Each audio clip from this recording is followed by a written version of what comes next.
Lovely.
Oh,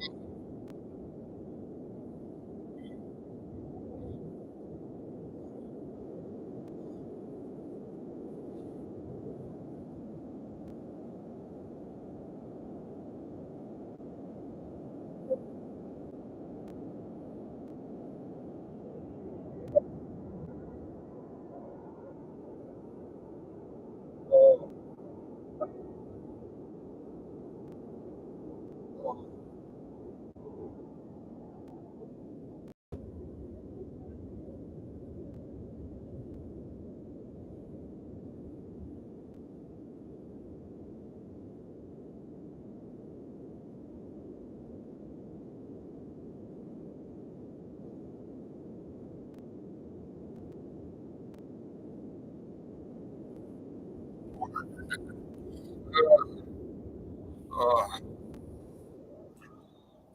I did on the sea, but I can't lay down.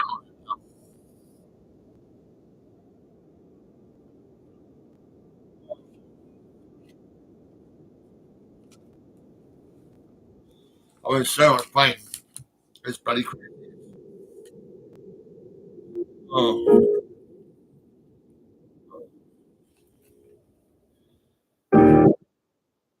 that's what I said.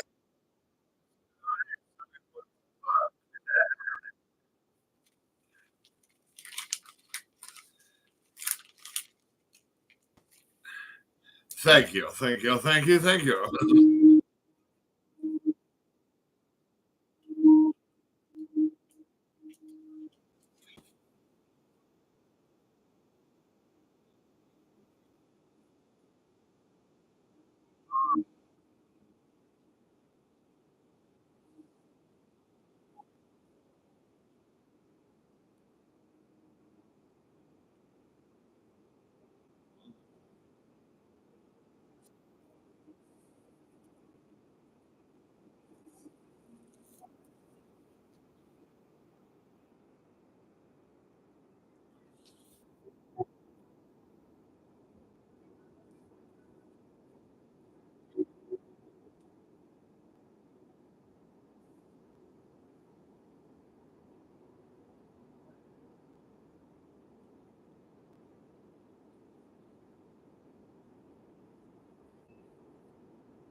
Oh, I do love you, but not on a Sunday. Because you go to church, and I'm a little devil. Yeah,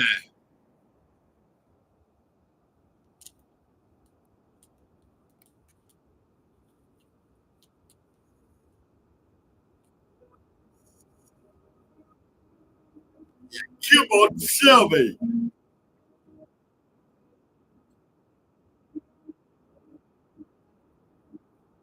You love me. Yeah, I do.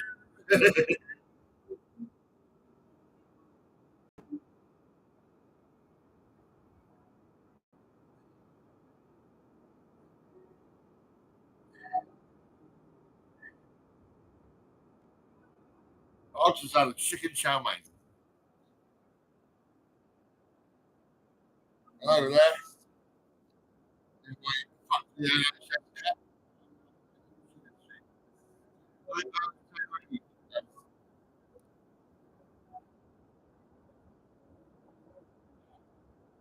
potato leek.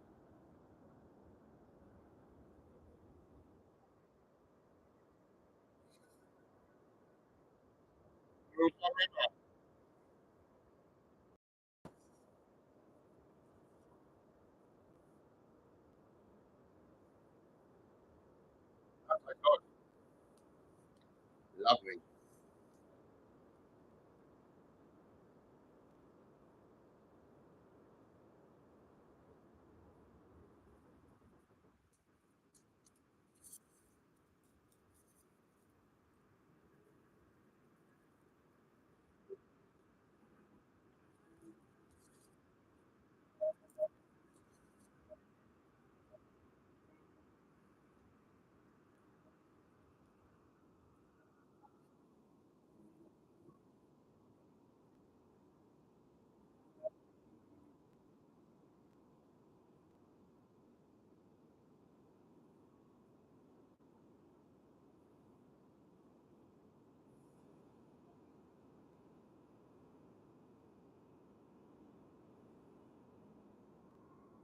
house shows.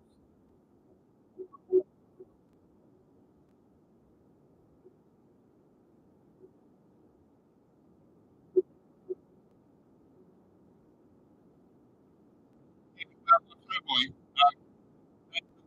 they're like animals. And it's just psychopaths, like they're around, fighting, they don't care.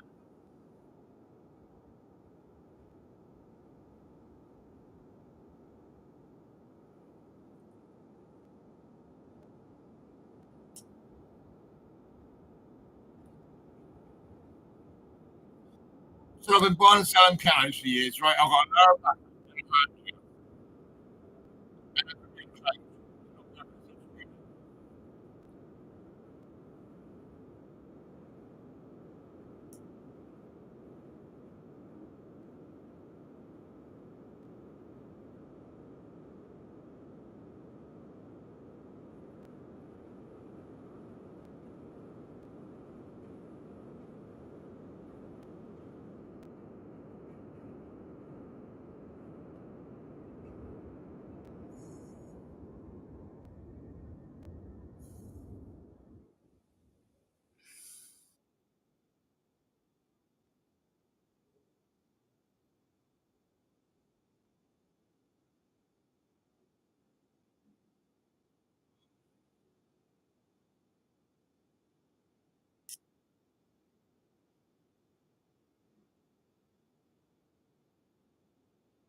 uh,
uh,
Oh,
Oh,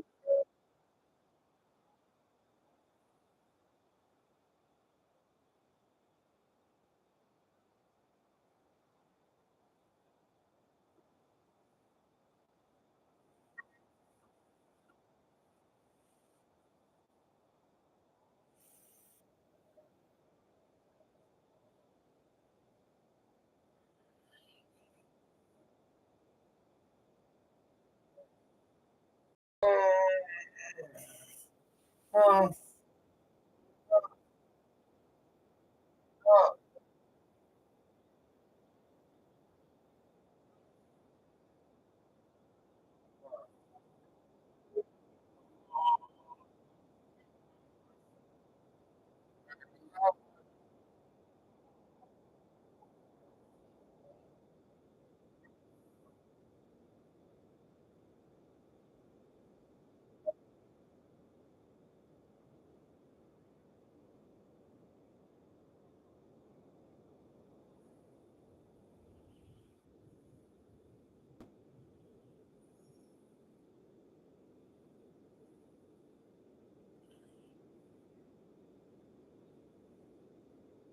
yeah,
oh, oh, oh, oh, oh,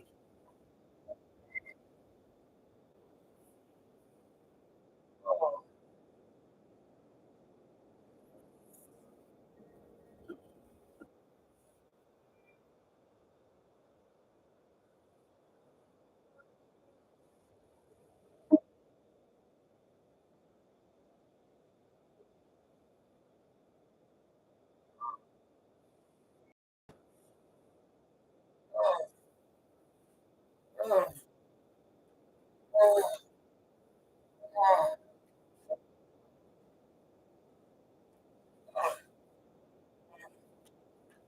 oh, oh, oh,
Oh, oh, oh,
Oh,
Hmm.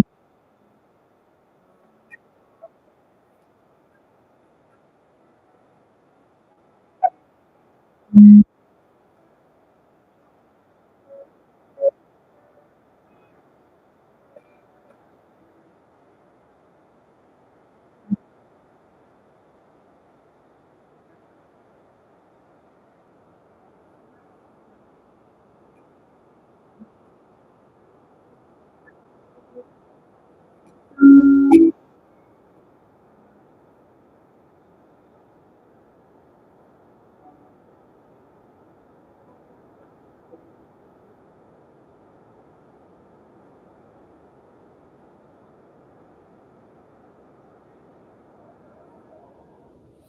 Oh,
oh, oh.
Oh, oh, oh my God. Oh my God. Um, oh, no.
headache. Fucking hell.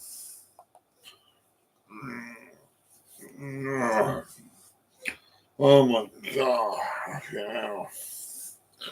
Oh. Oh. Hey.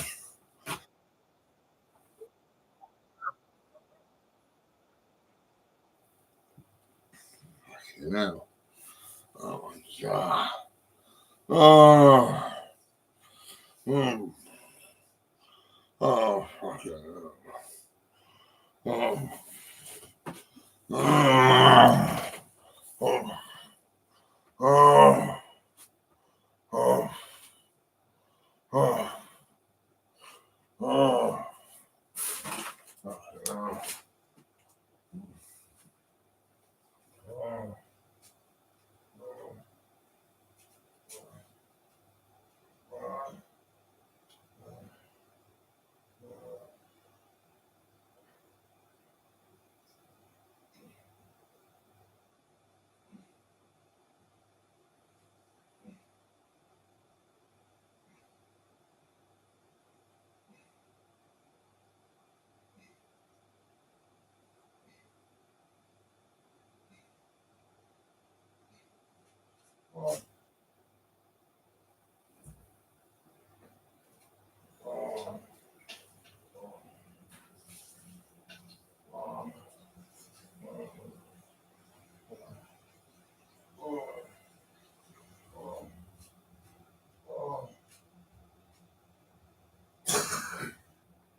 Oh.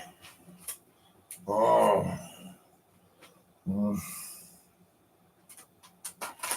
Oh. Oh. Fucking hell.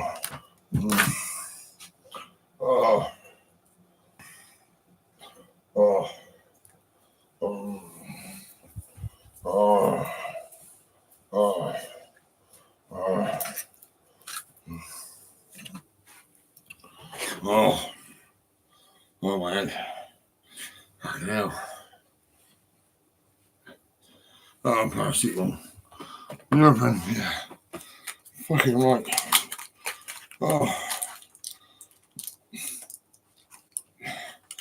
Oh. Yeah.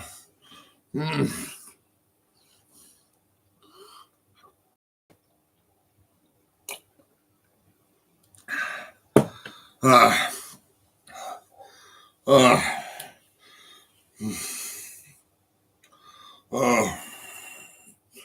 Oh. Oh. Fucking hell. Oh.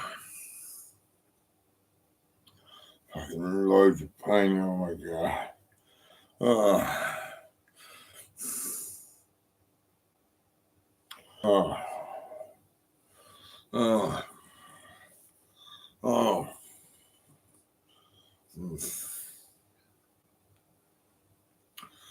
Fucking hell. Oh. Oh. Fucking music. What the fuck? Oh. Oh my god. Oh. Oh.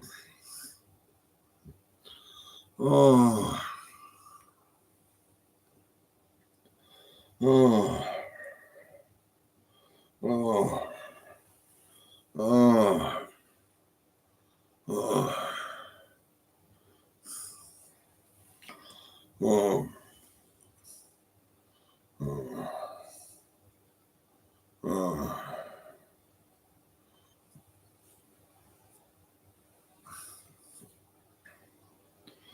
Oh.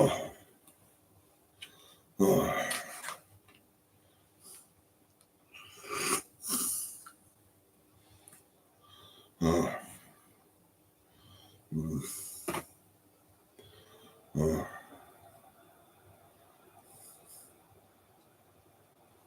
oh.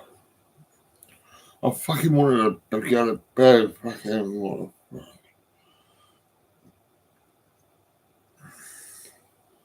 Oh, oh, puppy. Oh, oh, oh, oh,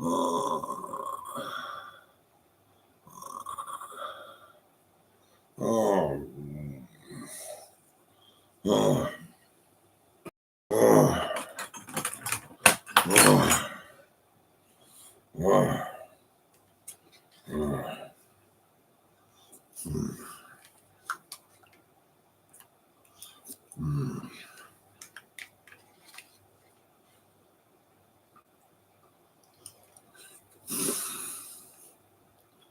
mm,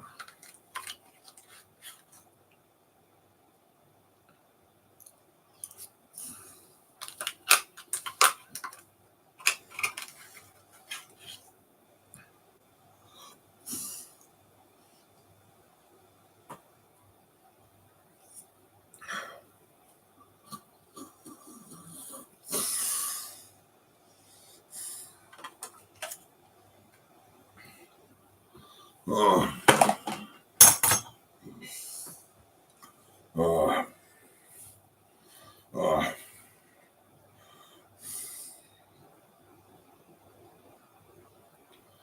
oh,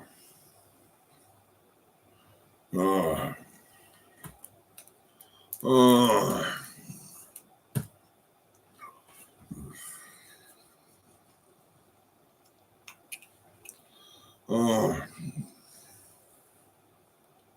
oh, oh,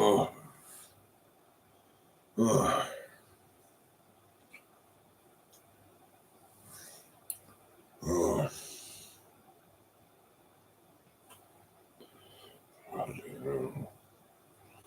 Oh, oh.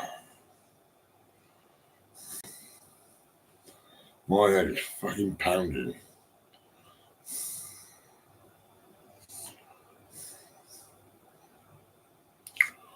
Oh,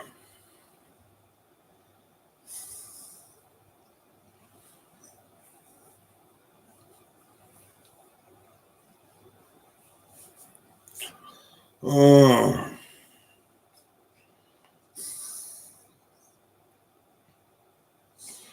oh, fucking hell. Oh, oh,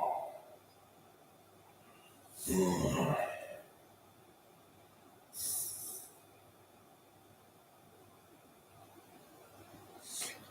oh,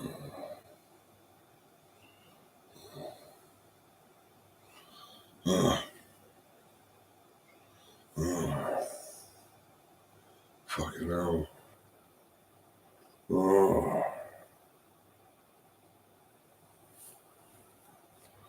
oh, oh, oh.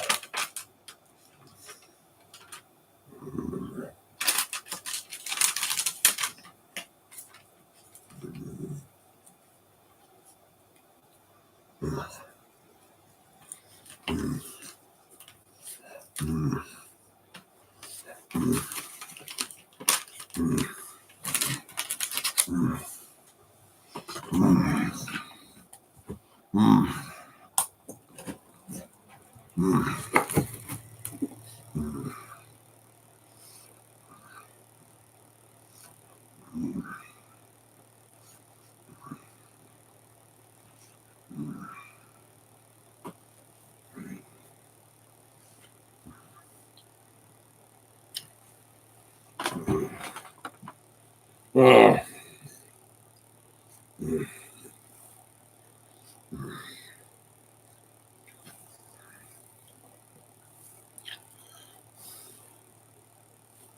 fucking, wow, man.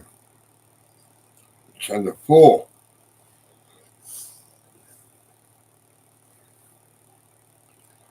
Couldn't handle the music anymore. Fucking hell, it was loud as fuck. I don't need it to be. Oh, fucking hell.